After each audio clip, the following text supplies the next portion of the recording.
جلال الدین اکبر کا نام سنا ہوگا آپ نے. آج سے تقریباً 500 سال پہلے ہم چلے جاتے ہیں. نام سنا ہے جلال الدین اکبر؟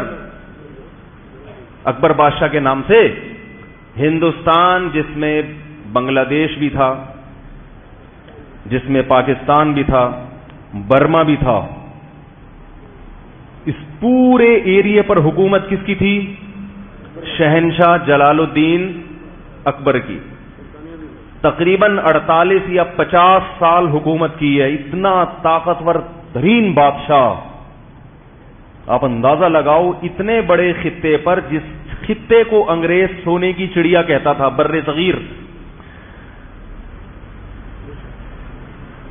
ہر موسم ہے یہاں پہ، ہر قسم کی پیداوار ہے، ہر قسم کے معدنی ذخائر.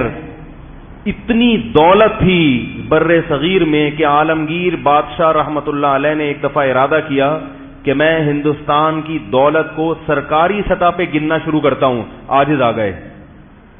یہ تاریخی کتابوں میں لکھا ہوا ہے.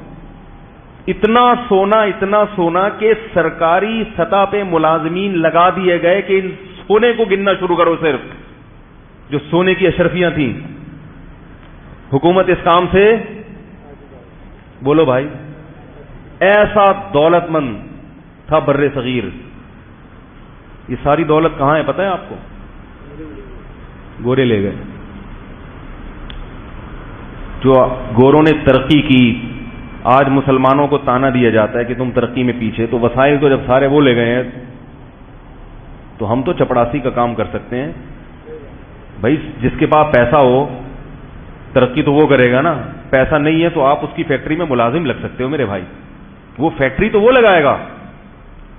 تو یہ اسلام یا مسلمانوں کی وجہ سے نہیں ہے، ہمارے سارے وسائل. تو تنزل کیوں ہوا؟ ہمارے حکمرانوں نے ایسے کام کرنا شروع کر دیے تھے جن کی کوئی لاجک. جلال الدین اکبر بہت طاقتور بادشاہ تھا. اب بادشاہ کے دربار میں ہر قسم کے مولانا لوگ ہوتے ہیں. جو اہل حق علماء تھے وہ بادشاہ سے دور ہو گئے. یہ بہت اہم بات ہے، اللہ کرے کسی طرح دماغ میں اتر جائے. جو اہل حق لوگ تھے نا، وہ یہ کہتے تھے کہ بادشاہ سے قرب حاصل کرنا یہ دنیا پرستی ہے، یہ حکومت کا پٹھو بننا ہے. ہم بادشاہ کا قرب حاصل نہیں کریں گے، کیونکہ بادشاہ لوگ اکثر عیاش ہوتے ہیں. دولت آتی ہے تو عیاشی بھی ساتھ میں آتی ہے. اب اس بارے میں جو نبی کی تعلیمات ہیں وہ کیا ہیں کہ وہ فاسق ہو، فاجر ہو، آپ محبت کے ساتھ اس کو نصیحت تو کر سکتے ہیں، لیکن اس کا معاملہ کس پہ چھوڑیں گے آپ؟ اللہ پہ. ڈنڈے کے زور سے اس کو درست کرنے کی کوشش نہ کریں. اس کی عزت، احترام اور اس کی اطاعت سے ہاتھ نہ کھینچیں، کیونکہ مسلمانوں کی جو یونٹی ہے، اتحاد ہے، وہ پارا پارا ہو جائے گا. تو اہل حق علماء جلال الدین اکبر سے پیچھے ہٹنا شروع. نتیجہ کیا نکلا کہ درباری مولویوں نے جگہ بنانا شروع کر دی. سمجھ میں آ رہی ہے بات؟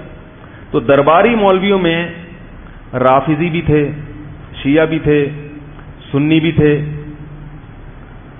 ان کے آپس کے جھگڑے دربار میں. ایک جلال الدین کو بتاتا کہ حضرت ابو بکر معاذ اللہ نقل کفر فاسق تھے، معاذ اللہ حضرت عائشہ معاذ اللہ ایسی تھی. دوسرا بتاتا کہ نہیں یہ غلط ہیں. پھر جو سنی تھے ان میں وہی مقلد اور غیر مقلد کا فرق بھی تھا. جو غیر مقلد تھے وہ اپنا مسلک اس کے سامنے بتاتے، جو مقلد تھے وہ اپنے آپ کو درست ثابت کرتے. اور پھر اس کے علاوہ ہندو بھی تھے، کیونکہ ہندوستان میں سکھوں اور ہندوؤں کی کثرت تھی. مسلمان تو 20% تھے بمشکل. تو وہ لوگ بھی تھے. وہ اپنے الگ ان کو بھی ساتھ لے کے چل رہا تھا جلال الدین اکبر نے کہ سکھ بھی ناراض نہ ہو، ہندو بھی ناراض نہ ہو. ادھر مسلمان جو علماء تھے یہ لالچی تھے بہت زیادہ. جلال الدین اکبر کو احساس ہو گیا کہ یہ کیا ہیں، جتنے میرے دربار میں چاہے وہ سنی ہو شیعہ ہو، یہ ہیں کیا؟ ان میں ایک چیز قدر مشترک ہے کہ یہ سب مکھن لگانے والے مولوی ہیں، یہ جو میرے قریب ہیں ان کا ذاتی مفاد ہے، اور سب ایک دوسرے کی ٹانگیں کھینچنے میں بولو بھائی لگے ہوئے. مخلص آدمی تھا مگر کنفیوز ہو گیا. اس کی کنفیوژن کا فائدہ غیر مسلموں نے اٹھایا. کہتا تھا یہ صحیح ہے، وہ صحیح ہے، فلانا صحیح ہے، ڈمکانا صحیح ہے، سب ایک دوسرے کے خلاف ایک برغلاتے رہتے تھے. بیزار آ گیا کہ کیا صحیح ہے، وہ کنفیوز ہوتا رہا. پھر ادھر سے سکھوں نے اور ہندوؤں نے بھی اس کو، تو آہستہ آہستہ وہ بگڑنا شروع. قصہ مختصر بتاؤں گا. ایسا بگڑا ہے کہ لبرل پنے کی انتہا کو پہنچ گیا. اس نے کہا یہ سب صحیح ہے. اگر کہتا سب غلط ہے تو بھائی حکومت غلط لوگوں پہ کر رہے ہو تم. ٹھیک ہے نا، بادشاہ کا کام ہوتا ہے نا سب کو جوڑ کے چلنا. اس نے کہا سب کیا ہے، صحیح ہے، اسلام بھی ٹھیک ہے اور ہندو بھی ٹھیک ہے، سکھ بھی ٹھیک ہے. بیزار آ گیا دین اور مذہب سے، یہاں تک کہ ایک وقت آیا کہ کلمے کا اس نے انکار کر دیا. اب جو علماء تھے، جو اہل حق تھے، انہوں نے جلال الدین اکبر کے خلاف فتوے دینا شروع کر دی، کیونکہ اس نے واضح لفظوں میں کفر کرنا شروع کر دیا تھا. خنزیر کی پوجا کرنا شروع کر دی اس نے، خنزیر کی عبادت. اتنا براڈ مائنڈیڈ تو ہمارے زمانے میں بھی خنزیر کی ختنے پر پابندی لگا دی. بہت سارے الٹے الٹے کام کہ آج روح کانپ جاتی ہے، ایسا ہو گیا تھا. تو جب اس نے کفر کرنا شروع کیا اور بالکل واضح، تو علماء نے اس کے خلاف، بولو بھائی، بغاوت ہو نہیں سکتی تھی. اتنا طاقتور تھا کہ ذرا سی اس کو بھنک پڑ جاتی، اس کے سر قلم. بہت پاورفل آدمی تھا. 48 سال جس نے حکومت کی ہو معمولی تو نہیں ہے نا، اور بادشاہوں کے خاندان میں پیدا ہوا ہو، حکومت کرنا جانتا بھی ہو. تو نتیجہ یہ نکلا کہ آہستہ آہستہ ہندوستان میں جو عدالتوں میں اسلام رائج تھا وہ بھی عدالتوں سے ختم ہونا، کیونکہ پہلے حکومت خراب ہوتی ہے پھر لا چینج ہونا شروع ہو جاتا ہے. علماء اس کے خلاف ہو گئے. کوئی عالم اگر اس کو سمجھانے کے لیے، بادشاہوں کو جب بھی سمجھایا جاتا ہے تو پہلے ان کی عزت اور تعظیم، بادشاہ کو سمجھانے کا وہ طریقہ نہیں ہوتا حکومت کو سمجھانے کا جو ایک ملازم کو سمجھانے کا ہوتا ہے. کیا خیال ہے بھائی؟ ملازم کو آپ ایک دفعہ بولے کہ بھائی انسان کا بچہ بن جا، تیرے کو میں نے کیا کر گیا تھا، میں اس پہ وہ اپنی بےعزتی محسوس نہیں کرے گا. بادشاہ کو اگر آپ بولے گے انسان کے بچے بن جاؤ، اس کے منہ پہ جب آپ ایسے بولو گے تو وہ آپ کو کچھ اور بنا دے گا. اس موقع پر مجدد الثانی، الف ثانی کا مطلب دوسری 1000ویں صدی، 1000 سال ختم ہو چکا تھا اور دوسرا 1000واں ہجری کا. حدیث میں آتا ہے نا اللہ تعالیٰ ہر صدی کے شروع میں کسی ایسے مجدد کو بھیجے گا جو دین کی تجدید کرے گا. یہ صحرا مجدد الثانی رحمۃ اللہ علیہ کے سر جاتا ہے، اور اتفاق سے وہ بھی حنفی تھے. میں پھر بھی کہہ رہا ہوں، میرا مقصد اس کو ہائی لائٹ کرنے سے آپ کو حنفی بنانا نہیں ہے، احناف کا بغض آپ کے دلوں سے نکالنا ہے کہ یہ کارنامہ بھی کسی حنفی کے کھاتے میں گیا ہے. ورنہ ہندوستان میں اسلام تہز نہز ہو گیا تھا. یہ وقت کے بہت بڑے عالم تھے اور تصوف میں بھی انتہا کو پہنچے ہوئے تھے. تصوف کا تذکرہ بھی اس لیے کر رہا ہوں تاکہ تصوف کا بغض جو آپ کے دلوں میں بھرا ہوا ہے نا وہ بھی نکالوں. صوفیوں کی 2 قسمیں ہیں، ایک بدعتی اور ایک قرآن و سنت کے پابند. آپ تصوف کا سرے سے ہی انکار کر دو، یہ غلط ہے، یہ غلو ہے، یہ مبالغہ ہے. دین کی خدمت میں، دین کو بچانے میں جہاں مجاہدین کا بہت بڑا کردار ہے، صوفیاء کرام کا کردار بھی کسی سے کم نہیں ہے. اور جہاد میں بھی صوفیہ کا بہت بڑا کردار ہے. اکثر بڑے بڑے جو اسلامی تاریخ میں ہیروز گزرے ہیں وہ کسی بزرگ سے ان کا باقاعدہ اصلاحی تعلق تھا اور کسی کی صحبت میں رہ کے انہوں نے اللہ اللہ کرنا سیکھا تھا. جب تک اللہ کے عشق کی چنگاری بزرگوں کی صحبت میں رہ کے دل میں نہیں لگتی اس وقت تک اتنے بڑے کارنامے انجام دینا انسان کے لیے بہت مشکل ہے. خشک علم جو ہے نا، خشک علم،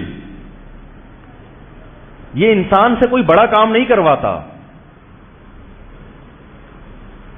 تو مجدد الافسانی رحمت اللہ علیہ نے پورے بر صغیر کا سفر کیا اور اس کا ارادہ کیا کہ اکبر بادشاہ کا قرب حاصل کر کے محبت کے ساتھ اس کی تعظیم کر کے بہت آرام سے امن اور شانتی کے ساتھ اس کو رام کرنے کی بولو بھائی کوشش.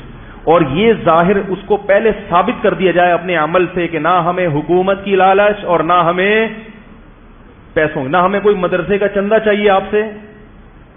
آج کوئی کسی حاکم سے ملتا ہے نا، اس کو نماز سمجھانے کے لیے زکوٰۃ، تو وہ سمجھ جاتا ہے کہ مقصد کیا ہے مدرسے کا.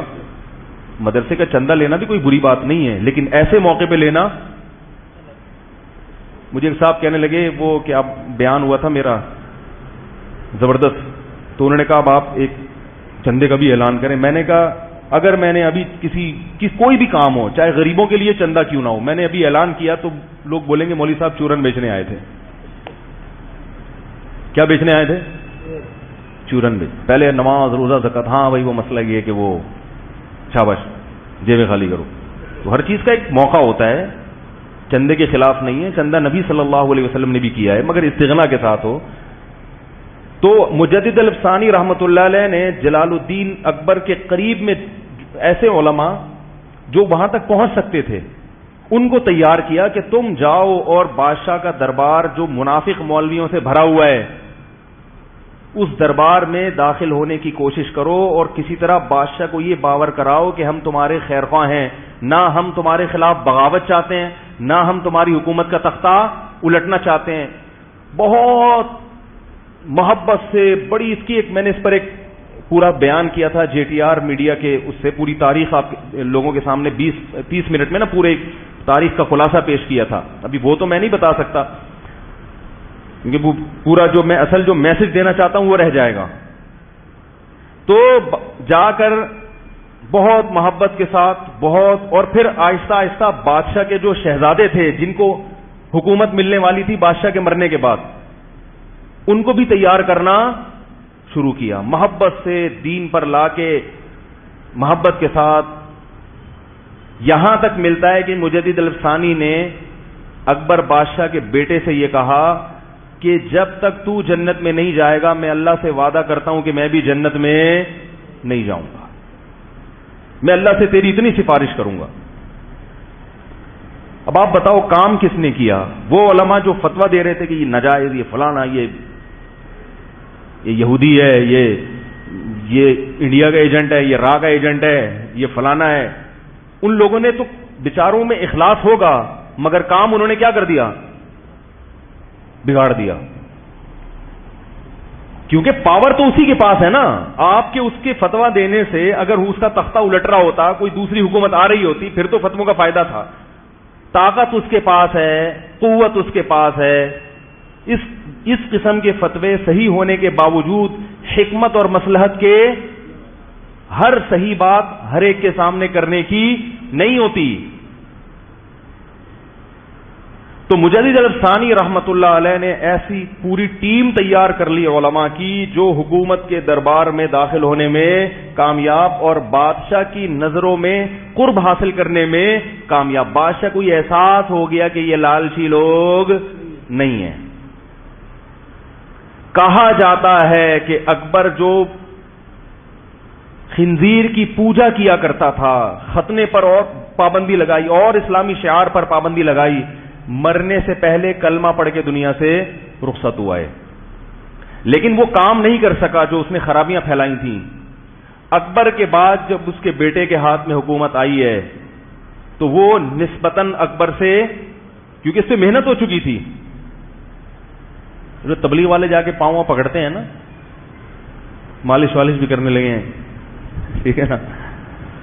ہمارے ایک استاد کہہ رہے تھے دیکھو بھائی بھائی کرتے کرتے پوری دنیا میں سب سے بڑی تنظیم بن چکی ہے، پوری دنیا کی سب سے بڑی تحریک. نہ کوئی بیچاروں کے پاس دلائل ہوتے ہیں، نہ حدیثوں کے حوالے ہوتے ہیں، نہ قرآن کی آیتیں ہوتی ہیں، صرف اخلاق اور بہت سیدھی دعوت کہ بھئی کلمہ پڑھا ہے، ہم سب نے کلمہ پڑھا ہے، کچھ ہماری ذمہ داری بنتی ہے، بس اس سے آگے آتا بھی نہیں ہے کچھ. اس کا یہ مطلب نہیں ہے کہ تبلیغ والوں کو علم نہیں حاصل کرنا چاہیے. میں تبلیغ والوں سے میں کہتا ہوں، میں کیا بڑے علماء کہتے ہیں کہ یہ کام بھی کرتے رہو، لیکن ساتھ ساتھ ٹھیک ہے اخلاق سے آپ پوری دنیا میں پھیل تو گئے ہو، مگر صرف اخلاق کافی نہیں ہے، علم بھی ضروری ہے. خود تبلیغ کے اکابر کہتے ہیں کہ علماء سے علم بھی سیکھتے رہو. صحیح تبلیغ میں کامل لوگ وہ ہوتے ہیں جو تبلیغ میں وقت لگانے کے ساتھ کسی شیخ و مرشد سے یا کسی عالم سے تعلق بھی قائم رکھے. ایسا عالم جو علم میں مضبوط ہو. علم کے بغیر انسان گمراہی کی طرف چلا جاتا ہے، چاہے کتنا ہی مخلص کیوں نہ ہو. تاریخ میں بڑے بڑے مخلصین ہیں جو گمراہ ہوئے ہیں.